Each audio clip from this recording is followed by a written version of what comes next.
Well, America's most wanted man for the past 36 hours or so has finally been arrested. We just heard from officials at a press conference at Utah Valley University, where conservative influencer Charlie Kirk was killed earlier this week.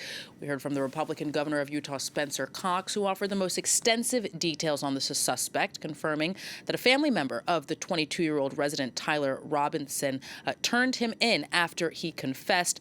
The governor saying that Robinson had simply become more political over the years and had told those close to him that Charlie Kirk was full of hate. Take a listen.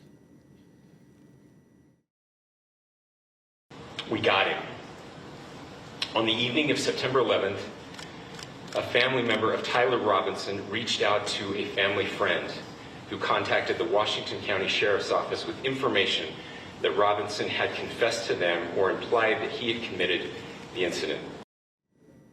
Well, we also heard directly from the director of the FBI, Kash Patel, who was there at that Utah University press conference as well. Patel largely thanking public officials and the public as well for their cooperation and assistance during this investigation, also detailing some of the evidence processing. Take a listen. The crime scene, just a little bit there. It is a large crime scene. State and local authorities, along with federal authorities, processed that crime scene quickly. Thankfully to state and local partners, forensic evidence has been seized and continues to be garnered. Forensic evidence has already been evaluated at FBI laboratories in Quantico and state and local authorities here. We will continue to process evidence as we see it, as we collect it, and we will continue to deliver it to Governor Cox and his team. Well, for more, we're going to cross again to our Washington correspondent, Fraser Jackson, standing by for us. Hi, Fraser. So, I mean, we had heard from Donald Trump earlier today before we heard from those officials confirming some of the details about the suspect. Donald Trump saying that he himself, before any information on the suspect had been publicly released, saying that he hoped the suspect faced the death penalty.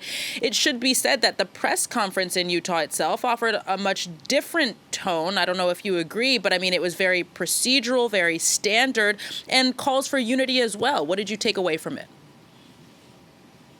Of course, that is their job. You know, they are investigators. They are a career law enforcement. They are focused on the facts of the case and putting them across. So, of course, the tone is going to be different, but definitely more information coming to light during that conference than we got from the president earlier on Fox News, officially naming the suspect as 22-year-old Tyler Robinson, who it is believed said to a family member, his father, according to the president, that he had committed this, or at least suggested that he committed this killing, and it is then believed that his father then reached out to a local family friend who is believed to be a local minister, a pastor, and it is the pastor who contacted law enforcement, and that is how they ended up tracking him down. Now, once they tracked down who he was, they also spoke to his roommate, who was then located, interviewed.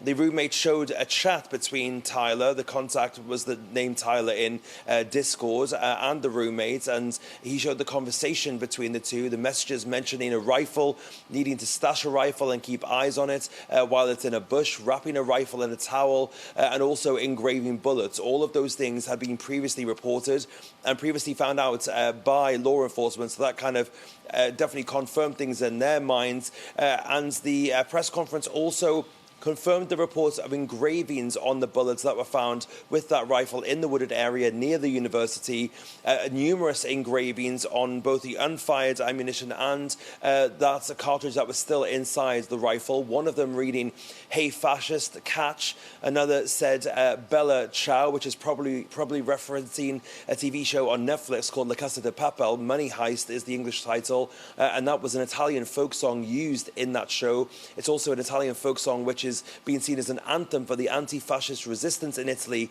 and elsewhere.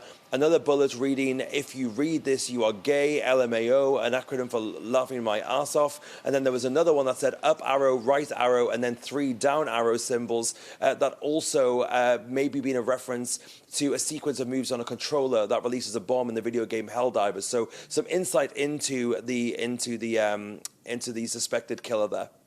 Fraser, what do you make of the profile of the suspected killer? I mean, they didn't say much other than that family members had said that he had grown increasingly political over the years, that he had said that Charlie Kirk was someone that was very hateful. Other than that, information on social media would suggest that his family were maybe registered Republicans. The governor also said that he had hoped and prayed that he would not be a resident of Utah, the suspect, but indeed he had to accept that he was one of us, I quote. I mean, it's going to be difficult, I think, for a lot of people to reckon with a profile that's not very straightforward. Yeah, and I think the one thing that's very clear is that regardless of this person's political leanings or ideologies, this clearly was a disturbed individual. Anybody who in their heads can rationalize being able to plan an assassination of somebody, to go and take a rifle, go to university hours before this shooting takes place, to effectively scope out the joint and find a place to commit this kind of atrocity. Anybody is clearly unwell if they are able to do that and to think about that.